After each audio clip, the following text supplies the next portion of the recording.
and welcome to Marble Gallery's Game of the Year content for 2022. This video specifically is not a gaming video. This is something I wanted to bring back, and that is top 5 movies I saw in 2022. The reason I'm bringing this back this year is because this is the first year since pre-pandemic I actually got out to the theater several times. I'm still not going at the length and the level that I used to go. Like, I used to go almost every other weekend. Now, and this is a conversation for maybe a different video, but it's different today because so many things hit streaming so fast, and so many other things are like, they're the same day, but you can also go to the theater. And like, I'm going to be 100% honest, if your movie, with the exception of Batman, if your movie is going to come out on streaming platform the same day as theaters, I'm probably going to pick streaming like 9 out of 10 times. Unless your movie is Batman or like Indiana Jones or something. That being said, these were the top 5 movies that I saw in 2022 that I really enjoyed and think are worth your time. Number 5 on my list is actually going to be a Christmas movie, which is crazy that we're putting a Christmas movie, but it's an unusual Christmas movie, and that is Violent Night. So I'll tell a funny story about this movie. I actually have seen this movie 1.5 times. My girlfriend and I went to go see this movie in the theater opening day, and I actually had like an extra vacation day I had to use from work, or I was going to lose the vacation time. So whatever, I picked that day. We went to an 11 a.m. showing of this movie, and we only saw about 50 or so minutes of it because we had 2 just drunk assholes come in and just spoiled the experience so much I had to complain, and we ended up leaving. Which really sucks because we were enjoying the movie, but we couldn't even hear it because these people sat behind us. They were drunk, they were falling over, they kept getting up and walking to different parts of the theater, shouting, yelling, like it was just ridiculous. And when you're in a theater of just, yourself, it was me, my girlfriend, one other person in the front row, and then these 2 drunk assholes, like it just wasn't worth it. So the funny thing is, this movie hit streaming 2 weeks after it came out, in theaters. So we had the opportunity to see it, and we ended up just rewatching the entire thing. It's fucking fantastic. David Harbour from Stranger Things, he plays a fantastic Santa Claus that's like burned out, but the whole events of this movie he gets involved in kind of rekindles his love of being Santa.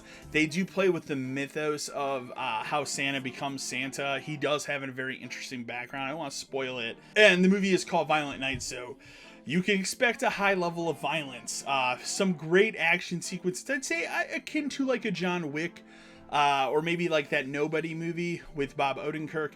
It's fantastic. Is it a holiday movie I'm gonna pull off the shelf every year? No. It's like very close to being a modern classic like Krampus, something my girlfriend and I watch every Christmas, but it's just not quite there for me.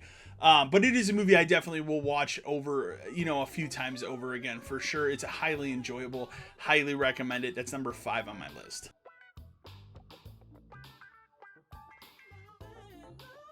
Number 4 on my list, I think, is the best, I guess we'll say, scary movie I saw in 2022. And I'll just run down really quick. 2022 was a great year for horror movie releases, but not all of them hit for me. I didn't care for X that much, so I have not seen Pearl because I didn't really care for X. I don't understand making a spin-off movie of a character that is already not really that interesting. But they fucking did it anyways. So, I don't know. I just didn't get into X the way that other people did. Barbarian, I thought was incredibly overrated. I don't think Barbarian's a terrible movie by any stretch, but it just, for me, like, it had a really good build-up, like, hour. And then when you get to see the creature, they show it way too fucking much. And I don't know. For me, I didn't care for it. There wasn't really many likable characters in it. So that movie didn't really hit for me the way that other people. Smile, I thought, was really good. It makes that one unfortunate cardinal sin of showing the creature. I feel like if Smile did not show that creature head on at the end, it would be on this list, no question, because I think that movie was incredibly effective. But the movie I am picking on this list, and I think it was my favorite of this year, I use the term scary, but it's really more of a thriller, and that is, of course, The Black Phone. Now, this is a movie that was written by Stephen King's son, Joe Hill. It's very Stephen King-like in that sense, but the other thing about it that I think makes it work is Ethan Hawke. I've never been an Ethan Hawke fan. His performance won me over in this movie. He is just fantastic and bone-chilling as this child kidnapper in this movie. It's creepy in the right ways. It's not particularly scary. It's just a thriller.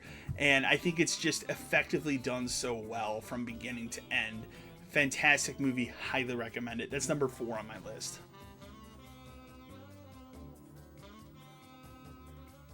Number 3 on my list was actually number 2 on my list pretty much the entire year until I just saw something that knocked it down a peg.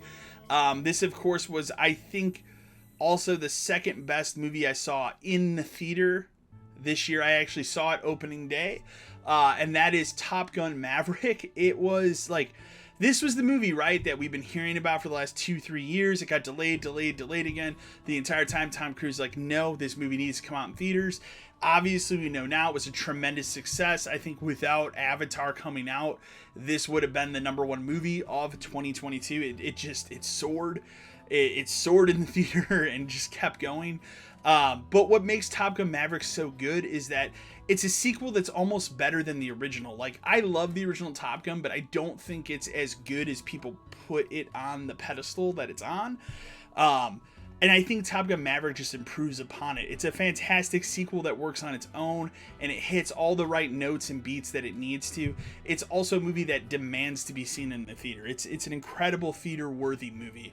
So I applaud Tom Cruise and directors and whoever else was responsible for holding this movie until it needed to be in theaters, because it really needed to be a theatrical movie. That's number 3 on my list.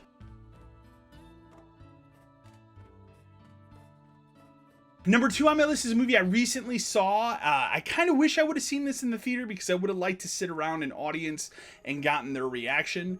And that is The Menu. The Menu is the best satire I've seen in a long time.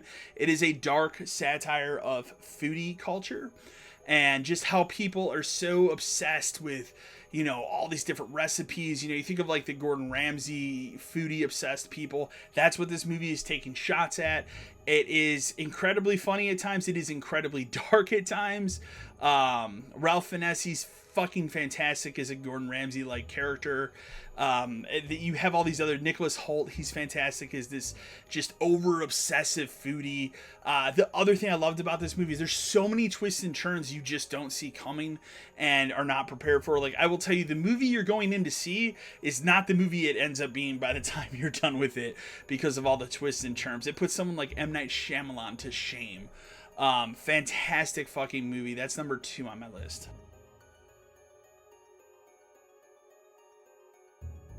And at number 1, you could probably take a wild guess what it is. I mean, I haven't talked about it yet, and you can see all the memorabilia behind me. It, of course, is Matt Reeves' The Batman. I fucking adored this movie. I ended up seeing it this year 3 times. I saw it once in the theater, once on HBO Max when they put it up, and then when my Blu-ray copy came, or I should say my 4K, I watched it again. It's such a tremendous Batman movie that really hones in on the character in a way that no other Batman movie has before it.